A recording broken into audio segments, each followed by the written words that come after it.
मंदार जी हिंदी यह चैनल में आप सभी का मैं स्वागत कर रहा हूं। मैं मंदार खड़दकर गुरुजी। हमारे शास्त्र में जो अशौच विचार आया है उसके बारे में कुछ चर्चा इस वीडियो में हम करेंगे। अशौच जो होता है वो दो प्रकार का अशौच होता है। एक होता है जनन अशौच और दूसरा होता है मरण अशौच। यहां मरण अशौच के संदर्भ में ज्यादा हम चर्चा करेंगे। मरण अशौच के संबंध में शास्त्र के वचनानुसार ब्राह्मणों को 10 दिन का, क्षत्रियों को 12 दिन का, वैश्य को 15 दिन का और शूद्र को 1 महीने का अशौच लगता है। किंतु शास्त्र में निर्णयात्मक यह व्यवस्था की है, चारों वर्णों की शुद्धि 10 दिन में हो जाती है। यह काय शुद्धि अर्थात सामान्य शुद्धि है। इसके अनंतर कोई दोष नहीं रहता। अन्नादि प्रयुक्त पूर्ण शुद्धि 12वें दिन सपिंडीकरण के बाद ही होती है। इसीलिए देवार्चन आदि इनके अनंतर ही किए जा सकते हैं। इस दिन के लिए प्रवृत्त अशौच अंतर्गत यदि दूसरा 10 दिन के लिए प्रवृत्त अशौच हो जाए, किसी व्यक्ति की मृत्यु हो जाए, तो पूर्व प्रवृत्त दशाहाशौच की शुद्धि के साथ उत्तर प्रवृत्त दशाहाशौच की निवृत्ति हो जाती है। अर्थात पहले व्यक्ति की मृत तिथि के अनुसार दूसरे के अशौच की भी निवृत्ति हो जाएगी। किंतु प्रथम मरण शौच के 10वें दिन की रात के 3 प्रहर तक 10 दिन तक रहने वाला यदि दूसरा मरण अशौच हो गया तो पहले मरणाशौच के 10 दिन के बाद दूसरे मरण अशौच के निमित्त 2 दिन और मरण अशौच रहता है।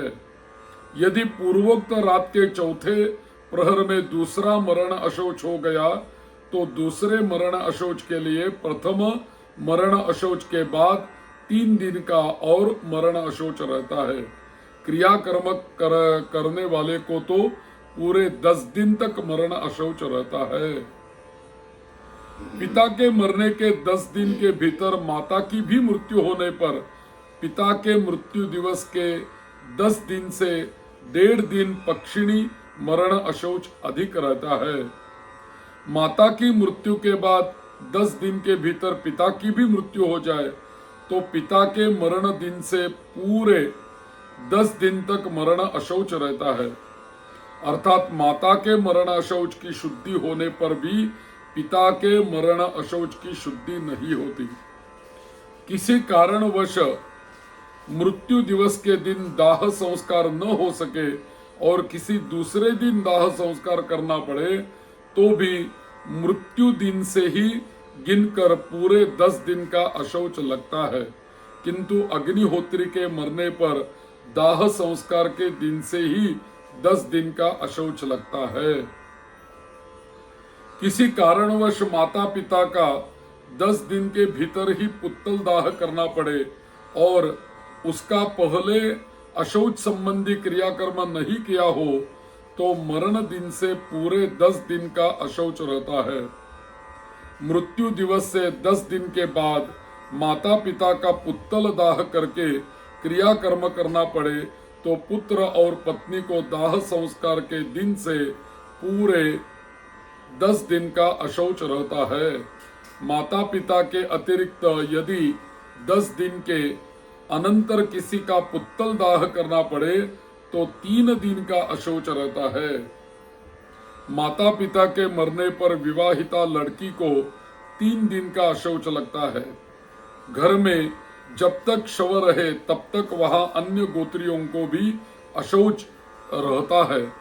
एक जाति के व्यक्ति यदि किसी शव को कंधा देते हैं, उसके घर में रहते हैं और वहां भोजन करते हैं तो उन्हें भी 10 दिन का अशौच रहेगा। यदि वे केवल भोजन मात्र करते हैं अथवा मात्र गृहवास करते हैं तो उन्हें 3 रात का अशौच लगेगा। यदि केवल शव को कंधा देते हैं तो उन्हें एक दिन का अशौच लगता है। दिन में शव का दाह संस्कार होने पर शव यात्रा में शामिल होने वाले लोगों को सूर्यास्त होने के पूर्व तक अशौच रहता है। सूर्यास्त होने पर नक्षत्र दर्शन के अनंतर स्नान आदि करके यज्ञोपवीत बदल देना चाहिए। रात्रि में दाह संस्कार होने पर सूर्योदय के पूर्व तक का अशौच रहता है। बालकों की मृत्यु पर अशौच विचार क्या होता है? नाल कटने के बाद नामकरण के पूर्व अर्थात 12 दिन के भीतर यदि बालक मर गया तो बंधु वर्ग स्नान मात्र से मरण अशौच से निवृत्त हो जाते हैं। माता पिता को पुत्र के मरने पर 3 रात्रि का तथा कन्या के मरने पर 1 दिन का अशौच रहता है, परंतु जनन अशौच पूरे 10 दिन तक रहता है। नामकरण के पश्चात दांत की उत्पत्ति 6 मास के पूर्व बालक के मरने पर बंधु वर्ग स्नान मात्र से शुद्ध हो जाते हैं।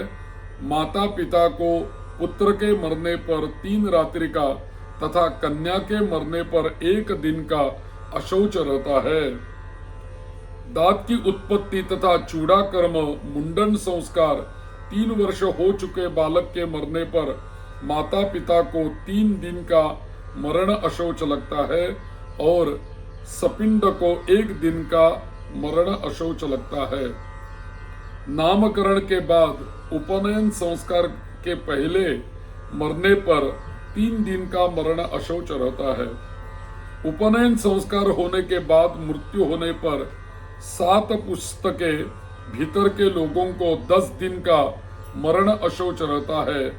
चूंकि ब्राह्मण बालक के उपनयन का मुख्य काल 8 वर्ष का है, अतः 8 वर्ष की अवस्था हो जाने पर उपनयन न होने पर भी बालक की मृत्यु होने पर पूरे 10 दिन का मरण अशौच रहता है।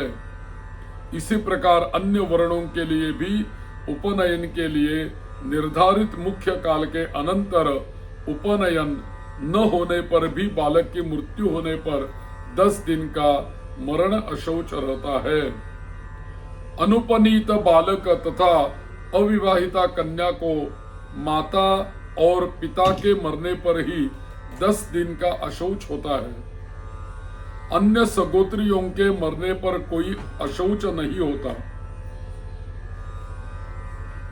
तो 2 वर्ष के पूर्व के बालक का कोई श्राद्ध तथा जलांजलि आदि क्रिया करने की आवश्यकता नहीं है।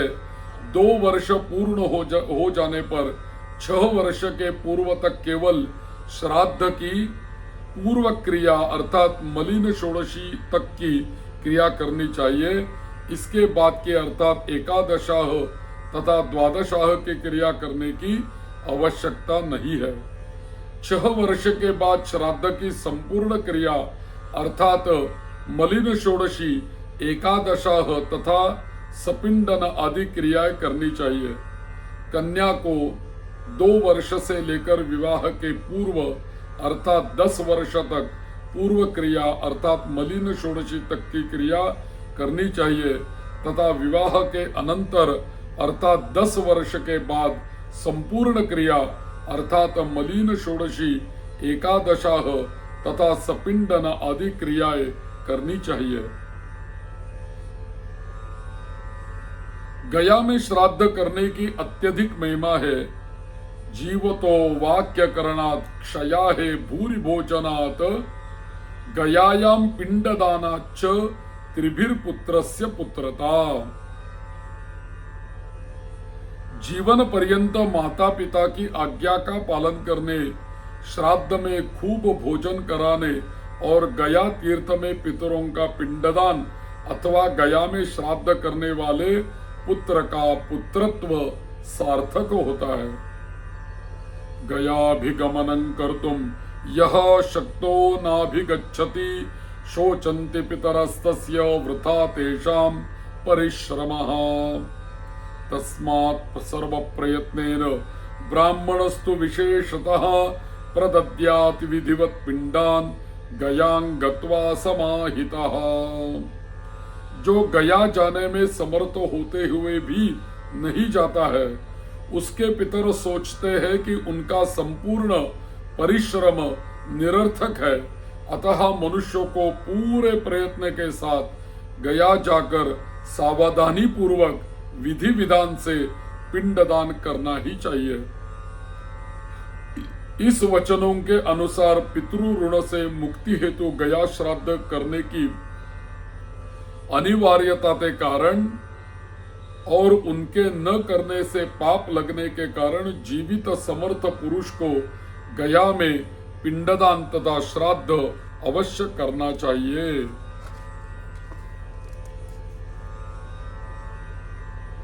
प्राचीन काल में जहां ब्रह्मा का शिरः कपाल गिरा था, वहां बद्री क्षेत्र में पिंडदान करने का विशेष महत्व है। शिरः कपालम यत्रे तत्पपात ब्रह्मण पुरा तत्रैव बदरी क्षेत्रे पिंडं दानं प्रभु पुमान मोहात् गयायां दद्यादः स पितॄन् पातयेत् स्वकान् लभते च ततः शापं नारदैतं मयोदितम्। प्राचीन काल में जहां ब्रह्मा का शिरः कपाल गिरा था, वही बद्री क्षेत्र में जो पुरुष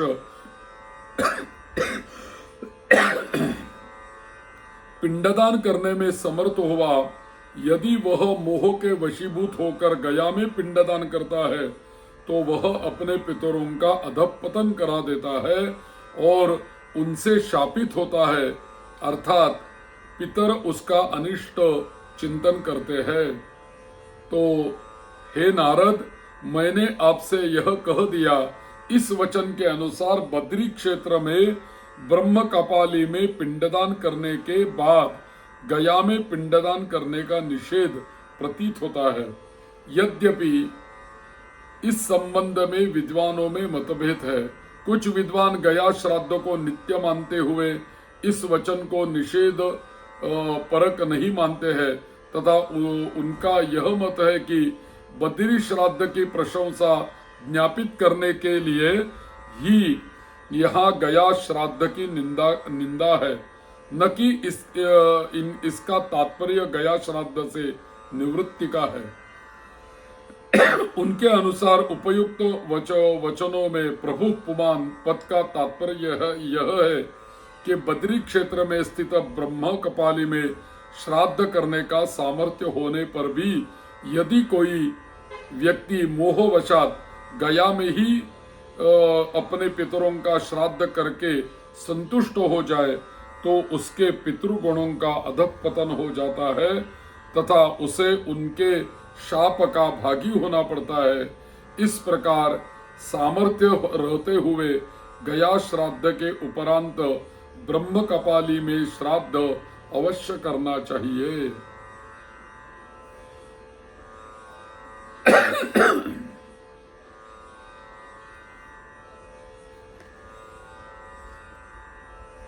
श्राद्ध में 8 दुर्लभ प्रयोजनीय होते हैं।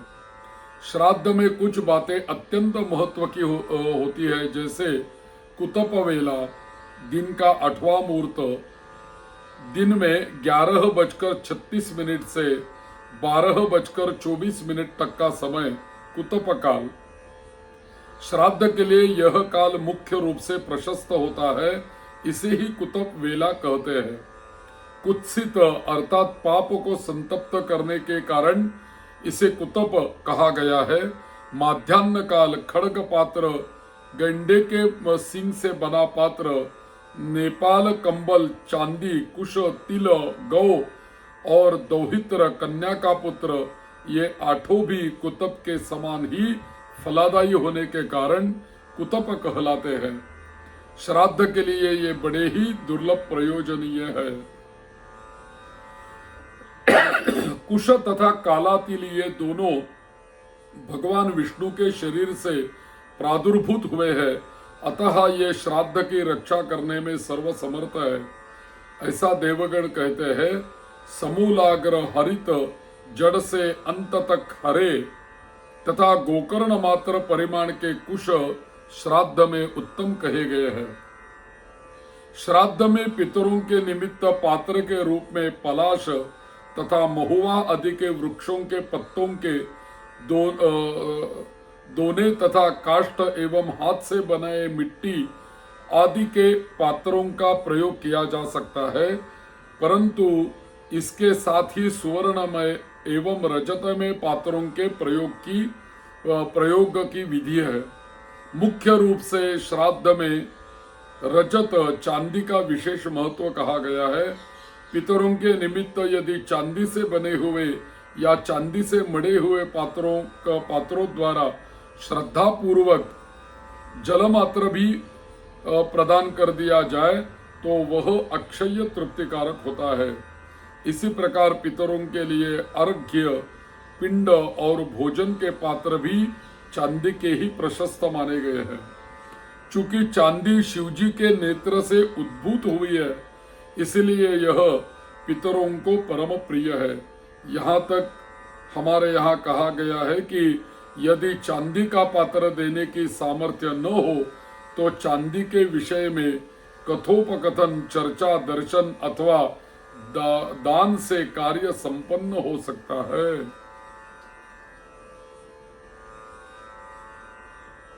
दोहित्र, कन्या का पुत्र, कुतप, दिन का 8वां मुहूर्त, तिल तथा चांदी का दान और भगवत स्मरण, ये सब श्राद्ध में अत्यंत पवित्र माने गए हैं। त्रीणि श्राद्धे पवित्राणि दौहित्रः कुतपस्तिलाः रजतस्य तथा दानम तथा संकीर्तनादिकम।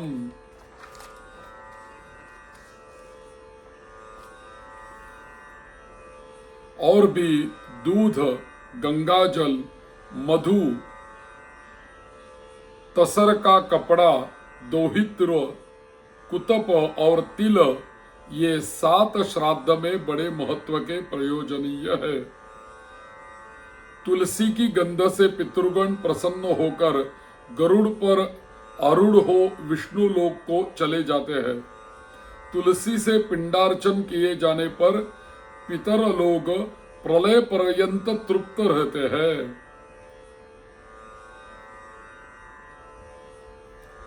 तुलसी गंधमागराय पितरस्तुष्ट मानसाः प्रयान्ति गरुडारूढ़ास्तत्पदं चक्रपाणिनः। श्राद्ध में मुख्य रूप से सफेद पुष्प ग्राह्य होते हैं।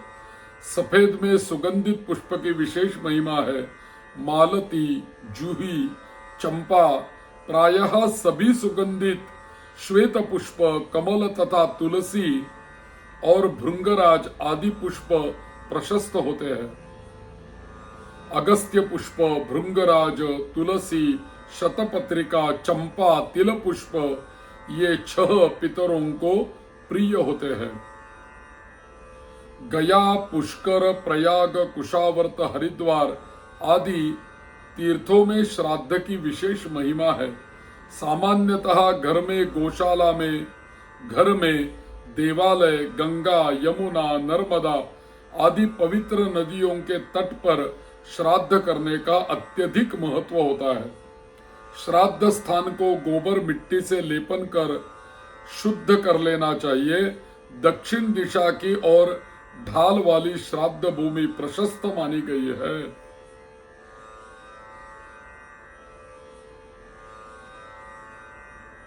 अतः श्राद्ध में गौ का दूध, दही और घी काम में लेना चाहिए। जौ, धान, तिल, गेहूं, मूंग, सावा, सरसों का तेल, तिन्नी का चावल, कंगनी आदि से पितरों को तृप्त करना चाहिए। आम, अमड़ा, बेल, अनार, बिजौरा, पुराना आंवला, खीर, नारियल, फालसा, नारंगी, खजूर, अंगूर, नीलकैथ, परवल, चिरौंजी, बेर, जंगली बेर, इंद्रजौ और भतुआ, इनको श्राद्ध में यत्न पूर्वक लेना चाहिए।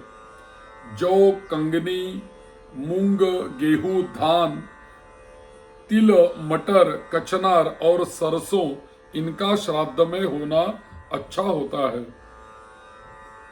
और भी श्राद्ध में जिस किसी को भोजन कराने की विधि नहीं बताई गई, शील और शौच एवं प्रज्ञा से युक्त सदाचारी तथा संध्या वंदन एवं गायत्री मंत्र का जप करने वाले श्रोत्रिय ब्राह्मण को श्राद्ध में निमंत्रण देना चाहिए। तप, धर्म, दया, दान, सत्य, ज्ञान, वेद ज्ञान, कारुण्य, विद्या, विनय तथा अस्तेय, अचौर्य आदि गुणों से युक्त ब्राह्मण इसका अधिकारी होता है। तपो धर्मो दया दानम सत्यं ज्ञानम श्रुतिर्घृणा विद्या विनयमस्तेय में तद्ब्राह्मण लक्षणम।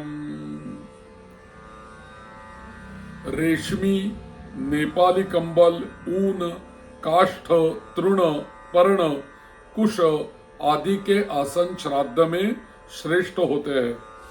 काष्ठासनों में भी शमी, काश्मरी, शल्य, कदम्ब, जामुन, आम, मौलसिरी एवं वरुण के आसन श्रेष्ठ है। इसमें भी लोहे की कील नहीं होनी चाहिए। श्राद्ध में भोजन के समय मौन रहना चाहिए। मांगने या प्रतिषेध करने का संकेत हाथ से ही करना चाहिए। भोजन करते समय ब्राह्मण से अन्न कैसा है यह नहीं पूछना चाहिए तथा भोजनकर्ता को भी श्राद्धान्न की प्रशंसा या निंदा नहीं करनी चाहिए। अन्न, तिल, जल, दूध, घी, मधु, धूप और दीप यह पिंड के 8 अंग है। एकोद्दिष्ट तथा सपिंडन में कैथ, कपित्थ के फल के बराबर, मासिक तथा वार्षिक श्राद्ध में नारियल के बराबर, तीर्थ में तथा दर्श श्राद्ध में मुर्गी के अंडे के बराबर तथा गया एवं पितृपक्ष में आंवले के बराबर पिंड देना चाहिए।